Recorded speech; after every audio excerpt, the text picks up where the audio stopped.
Hey guys, it's Top G. And what color is your Volkswagen? Like a Volkswagen's anything to brag about. So guys, I want to go ahead and just share a couple of videos, and if you see me looking down, I wrote them down. I have bad memory, guys.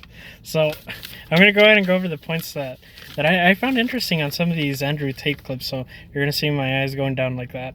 So beware, it's just me reading this paper. I don't know, my memory's starting to go away. So guys, let's go ahead and get started. So one of the clips he says is when you already have bought a nice house, cars, clothes, there's nothing else to buy. It just dissipates. It doesn't bring any more excitement. I'm guessing that's what he meant. Also, one of the things he does mention that I brought my point is how some people who trash the rich are always saying, well, they have all this money, but they don't have any health, and they don't have any healthy relationships. And Tate says he knows a lot of millionaires that have good relationships and they have good health. And that's, I think it's very interesting. I'm always against trashing people because pretty much everyone on the internet does it. So guys, I also want to go ahead and mention is the other thing he says is that he's been around elites, world-class athletes, MMA fighters, Arab sheiks, politicians, and he says there's nothing really special about them. There's no sort of genetic thing that they have that got them there. They just happen to know people. They had connections. They had friends that got them there. And that's one of the things. There's nothing really they're not genetically gifted like some people may believe they have.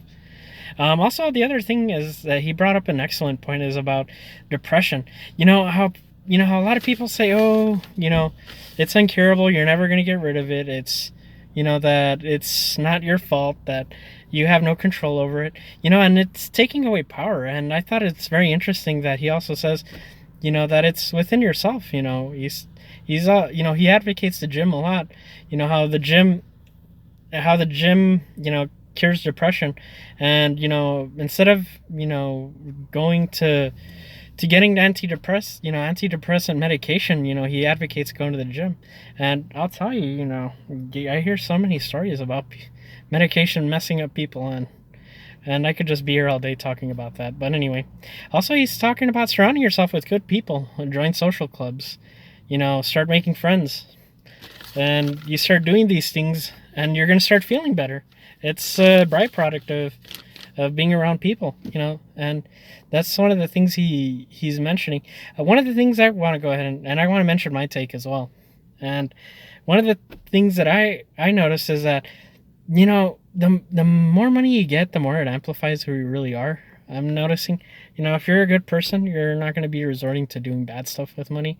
I kind of like to see it as gaining a superpower. There's people like, real life, if those things would exist, how much, there's going to be a lot of people that are going to be villains too when they acquire superpowers.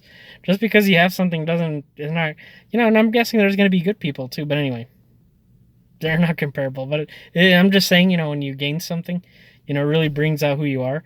So if you turn into a bad person, maybe you're already a bad person to begin with. That happens, that money just brought it out. Maybe you're just being a good person out of your own convenience, to your own benefit. But anyway, one of the things I also want to go ahead and mention is exercising. He's really right. I noticed that I don't get stressed out as much. I don't get I get less anxious. When new problems come, I don't really worry about them. Also, I've noticed too, a lot of the guys that I know that are into fitness, I noticed that they have a good head on their shoulders. They don't freak out about small things. Even I've had bosses that, I had a boss that was really into fitness, and yeah, he was such a good role model, good work ethic. He knew how to treat his employees. I mean, this is probably one of the best bosses I've had, and yeah, he was really into fitness. One of the things I kind of wanted to mention is that you got to surround yourself with good people. People that are going to have the best interest for you. And I know you're thinking, well, there's a lot of toxic people that are going to be talking bad and trashing you. Of course, there's people like that too, but you got to learn how to tell the difference between those. Good people, their actions are going to say it. I can't stress that enough. And you're gonna be thinking, oh, does that mean I have to be social every day? No. It doesn't have to be every weekend either.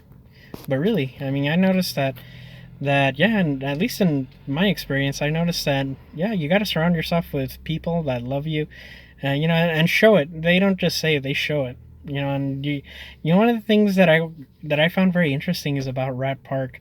I'm gonna put in a link on the description about how there's these rats that they put cocaine and heroin in their water and they isolated them. You can imagine how bad the results were. And what happens is that they took some of these rats and put them in Rat Park with lots of rats where they could make friends. They had good food. They had a lot of exercise equipment, a lot of good stuff, a lot of good stuff that a rat would really like. And guess what? And they offered them, the drugs while they were there.